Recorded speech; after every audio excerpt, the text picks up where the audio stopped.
I come to you here in the dead of night, in the darkness, to speak of that which is darker still than this room in which I sit at the request of one of my subscribers, Alikov, and I shall be brave enough to endeavor to explain further the entities of the world of darkness, of Vampire the Masquerade, known as Setites, as Clan Set, as the children of Set, as the followers of Set. Call them what you will, and their names are multitude, for each of their coils, each of their cells, each way in which these dreadful, venomous vipers and cobras slither through the nights unseen, working their ministrations, their corruptions upon all the masses to which they do encounter.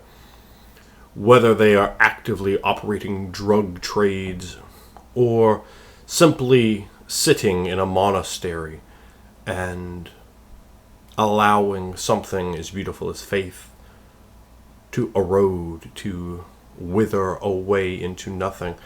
And you see it is in there where you need to first begin to understand Setites, as you think, what sort of person would they embrace? Would they embrace a unrepentant drug dealer? Well, perhaps.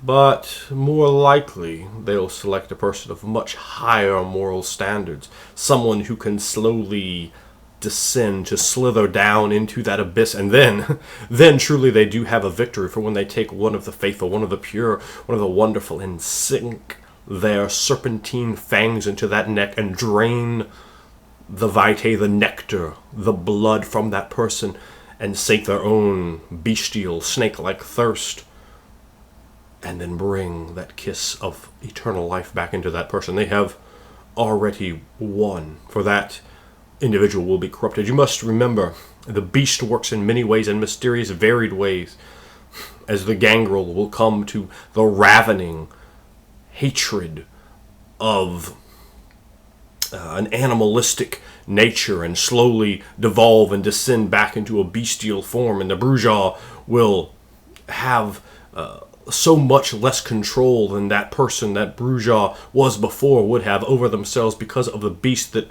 sits and reigns in their blood. Well, the beast inside Setite's blood is cold and strange and dead and reptilian, and there is no sunlight for them to bask in. It is forever night, and the moon's glow in which they live. And even that light they do not care for. They are creatures of the underworld. But where did those creatures begin? For all those creatures came from the light, and many of them are from backgrounds most high, most noble. Think of these for concepts of individuals to be embraced: charity workers, AIDS volunteers, priests, nuns, any individual that you might look at and say, that is a beacon and a pillar of humanity, a bastion of virtue. And it is that same Setite looking and saying, yes, it is. And what would our blood do to that individual? What transmogrification could come over them with the digestion of our vitae and the beast that comes out? For the beast will continue to ebb away at the back of their mind, at their humanity, and erode them. And time is always on the vampire's side, for it does not matter if it takes centuries, for all serpents will find their board to go under. And so too do the noblest of individuals, brought low by the kiss of the serpent. Now, there are certainly those who have the Egyptian iconography, who have the roots back to Egypt, but most of those are very old vampires, and there are very many of them in Europe, and there have been many of them in Europe for thousands of years. We can go all the way back and look at some of the old Dark Ages testimonies on this clan and find out that there are blue-eyed, blonde-haired Setites that for thousands of years have paid homage to the Midgard serpent. These entities, these individuals, these strange freaks who you, with the first glance, would probably think were just gangrel, are all the more horrifying and all the more unsavory. And that is another thing to think and to remember, for the Setite will often pass itself off as a Toreador or a Bruja or any other clan that it thinks it has a passing resemblance to or discipline affinity towards, where those clans are going to most easily be believed to what that individual is. For what you do not want is to have eyes upon you, more eyes than other vampires might, and Setites are not trusted, and rightfully so, because they will lie to you. And they will do horrible things with those lies and the webs that they spin. And another thing that you must understand from the Setite perception, everything else is an enemy, and the great glory only to be given unto Set, their sleeping god. For they are not vampires. They are the children of Set, the children of a true God, not descendants of Cain. That is a tremendous point to understand. They are not Cainites. They are the children of the hooded cobra god, of Set. And it is his venom that courses through their veins, not the curse of God to which these pretenders, pretentious Cainites and vampires are adherent to. It is very important to understand that, to understand them and where they fit into how their mythology fits into the modern knights, into this world of darkness. So those are sort of the trademarks to look out for. Certainly, there may be thugs and gangsters and other individuals, but your average Setite is going to be very cunning. He's going to be very intelligent, very wise. He's going to have a strong mind and strong will and strong virtue, and they want all those things. Because when that individual finally descends into the depraved depths and their sire stands over them and smiles, I believe now you understand, my child. And it is in that reason, it is in that moment of pure reason that they understand the truth and the glory and the might and the majesty of Set, and they are born again as true believers of his great coiled majesty. That is the corruption, and the corruption can never be understood until it has been practiced upon you in the form of flesh and blood and death, and that is the way Setites are made. That is why they can corrupt, for a simple street-level derelict already full of corruption. He is no challenge, but he also has a very limited education, a very limited mental capacity. What degree of manipulation, what degree of game can he play? What is his highest level?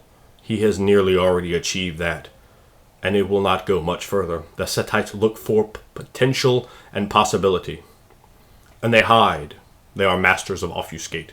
They are masters of making you notice them as well, with the power to evoke presence and look at you and drive you back with the fear of tombs of Egypt and armies of the past, things lurking out from behind them in the darkest of nights. For that is when they prowl the highest, because they do not like the light of the sun, even reflected off the moon.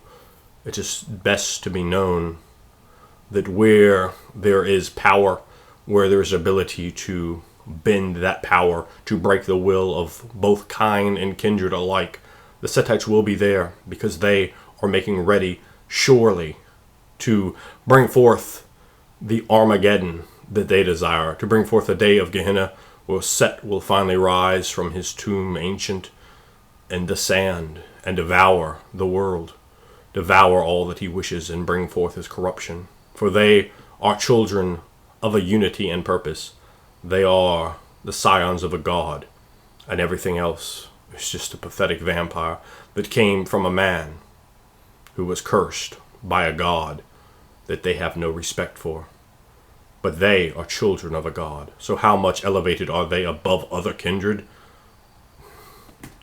It is an unanswerable question, but it is certainly by vast degrees. So it is best to know that when understanding the degree to which your enemy will come upon you, and what revile and disgust they have for other creatures that bear similarities to them in the form of vampires. These are the words, Alikov, that I might share with you as we discuss the matter of Setites, of the followers of Set, of those who dare not put their plans into the light of day. For if they did, if the true evil that courses through them were understood, it would be overwhelming. So keep that in mind, Alikov, when you delve into this, that just might be too much.